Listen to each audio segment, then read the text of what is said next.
हर हर महादेव। आपका स्वागत है हमारे YouTube चैनल आरटी कैंपस पे। हम लोग पिछले क्लास में जो मोनो हाइब्रिड क्रॉस किए थे, अच्छा लिंक डाल देंगे वीडियो डिस्क्रिप्टिव लिंक में, वो क्लास कर लीजिएगा तो ये क्लास थोड़ा सही भी समझ में आएगा। हम लोग पिछले क्लास में जहाँ तक किए थे उसको पहले लिखते हैं।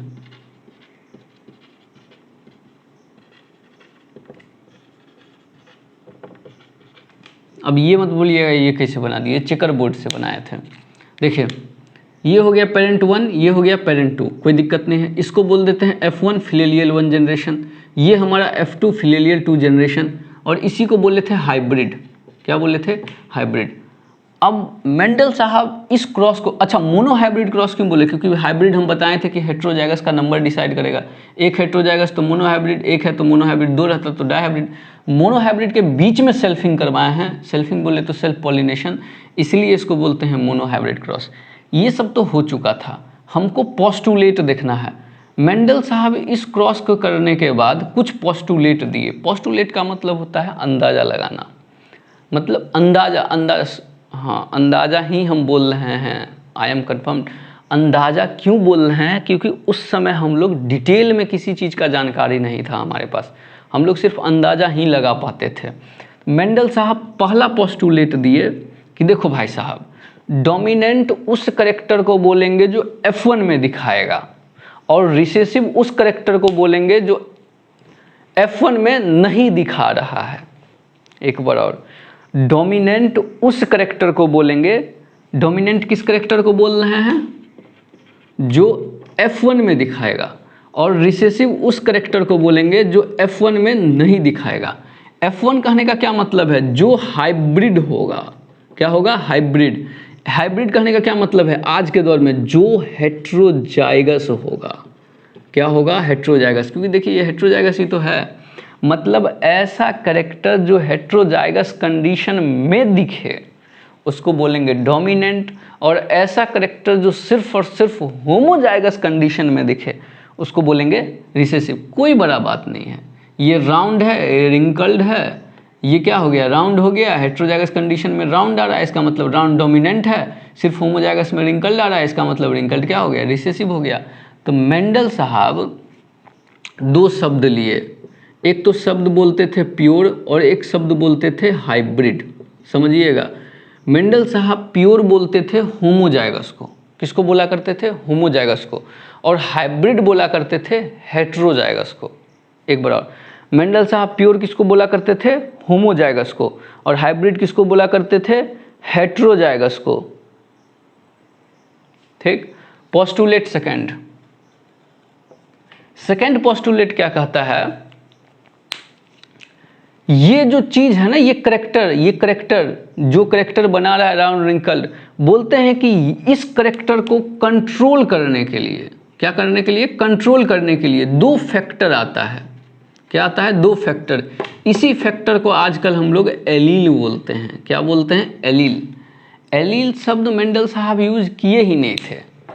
मेंडल, ये तो आई थिंक विलियम वाटसन साहब दिए थे। एलील साहब मेंडल साहब यूज नहीं किए थे। एलील साहब तो नया में यूज हो गया है। मेंडल साहब उस शब्द को बोला करते थे फैक्टर। क्या बोला करते थे? फैक्टर। तो मेंडल साहब सेकंड पोस्टुलेट में क्या बोले कि किसी भी करेक्टर को कंट्रोल करने के लिए दो फैक्टर आता है, जो कि आजकल क्या बन गया? दो एलील। ये दो फैक्टर उस समय है जब वो डिप्लॉयड है, ट्रिप्लॉयड होगा तो तीन हो जाएगा, और अपने को बाद में देखेंगे उस सब ट्रिप्लॉयड। तीसरा पोस्टुलेट जो दिए थे ना, ये तीसरा पोस्टुलेट बन गया लॉ ऑफ सेग्रीगेशन। क्या बन गया? Law of segregation. इसको हम लोग डिटेल में पढ़ते हैं अभी। ठीक है, ले लिए स्क्रीनशॉट।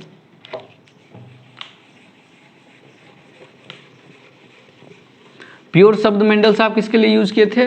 प्योर शब्द यूज किए थे मेंडल साहब होमोजाइगस के लिए, और हाइब्रिड शब्द किसके लिए? हाइब्रिड बोलिए या इम्प्योर, वो किसके लिए? इम्प्योर नहीं यूज किए थे मेंडल साहब, हाइब्रिड यूज किए थे हेट्रोजाइगस के लिए।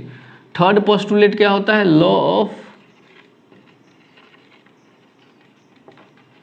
Law of segregation. सबसे पहला पॉइंट तो यही याद रखना है कि लॉ ऑफ सेग्रीगेशन किस क्रॉस के आधार पर दिया गया? Mono hybrid. आगे पढ़ाएंगे डायहाइब्रिड तो बताएंगे लॉ ऑफ इंडिपेंडेंट असॉर्टमेंट दिया गया था डायहाइब्रिड क्रॉस पे। कई बार पूछ चुका है क्वेश्चन कि लॉ ऑफ सेग्रीगेशन किस क्रॉस के आधार पे दिया गया है, तो मोनोहाइब्रिड क्रॉस पे। तो लॉ ऑफ सेग्रीगेशन किस क्रॉस के आधार पे दिया गया है, मोनोहाइब्रिड क्रॉस पे। दूसरा पॉइंट, लॉ ऑफ सेग्रीगेशन कहना क्या चाह रहा है, लॉ ऑफ सेग्रीगेशन ये कहता है कि F1 जनरेशन में दो अलग अलग प्रकार का जो एलील आया वो दोनों एक दूसरे को कंटामिनेट नहीं किया, एक दूसरे को प्रभावित नहीं किया, और जब F2 में जाने का बारी आया तो दोनों एक दूसरे से अलग हो गया और चुपचाप इंडिपेंडेंटली एक दूसरे से मिल भी गया रेंडमली। एक बार और, लॉ ऑफ सेग्रीगेशन कहता है कि F1 में जो कि एक हाइब्रिड है, हाइब्रिड में दोनों एलील एक दूसरे को कंटामिनेट नहीं किया और F2 में चुपचाप चला गया अलग अलग।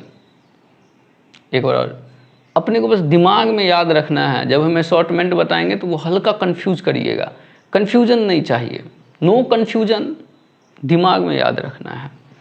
क्या याद रखना है,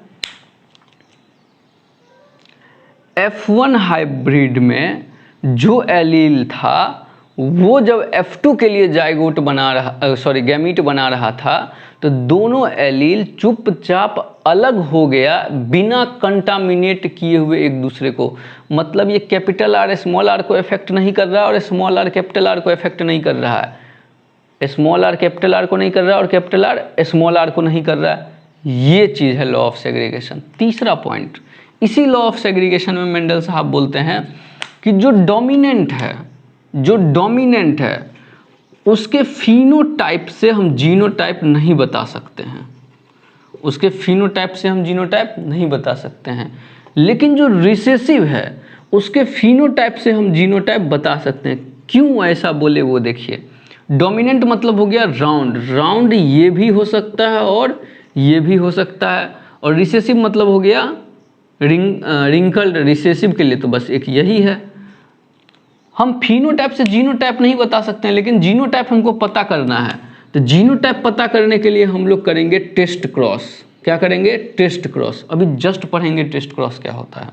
एक बार और, सबसे पहले तो लॉ ऑफ सेग्रीगेशन का पहला point, law of segregation Mendel साहब किसके आधार पे दिए थे, मोनोहाइब्रिड क्रॉस के आधार पे। दूसरा पॉइंट, लॉ ऑफ सेग्रीगेशन ये कहता है कि F1 में जो हाइब्रिड है वो एक दूसरे को कंटामिनेट नहीं करेगा और चुपचाप F2 में अलग अलग सेपरेट हो जाएगा और फिर कंबाइंड भी कर जाएगा। तीसरा पॉइंट ये कहता है कि हम डोमिनेंट फिनोटाइप को देख के जीनोटाइप के बारे में जानकारी नहीं बता सकते हैं कन्फर्मेशन के साथ। हम प्रोबेबिलिटी बता रहे हैं, ये भी हो सकता है, ये भी हो सकता है, लेकिन रिसेसिव फिनोटाइप को देख के हम 100% श्योरिटी के साथ कह सकते हैं कि उसका जीनोटाइप यही होगा। अच्छा, डोमिनेंट फिनोटाइप को देख के जीनोटाइप नहीं बता सकते तो फिर हमको पता कैसे चलेगा, हमको पता करने के लिए करना होगा टेस्ट क्रॉस। क्या करना होगा, टेस्ट क्रॉस। क्या होता है वो देखिए,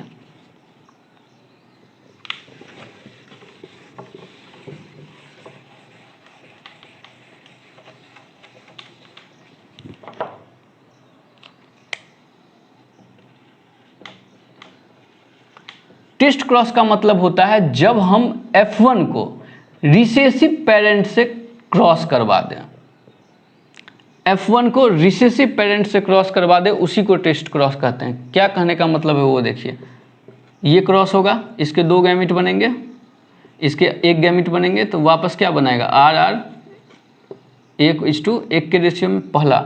अगर ये फिनोटाइप है, अगर ये जीनोटाइप है, तब तो दोनों आया राउंड और विंकल।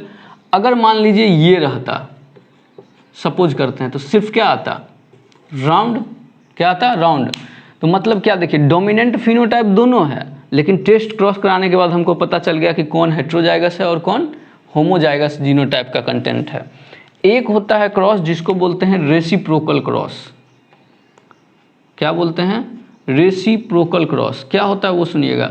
रेसिप्रोकल क्रॉस का मतलब होता है पेरेंट का सेक्स चेंज कर दो। अगर P1 मान लो मेल है, क्रॉस कर रहे हैं P2 जो एक फीमेल है, तो हमको कुछ नहीं करना है, बस P1 को कर दो फीमेल और P2 को कर दो मेल। इसी को बोलते हैं रेसिप्रोकल क्रॉस। रेसिप्रोकल क्रॉस क्या पता करने के लिए यूज होता है वो देखिएगा इस टॉपिक में।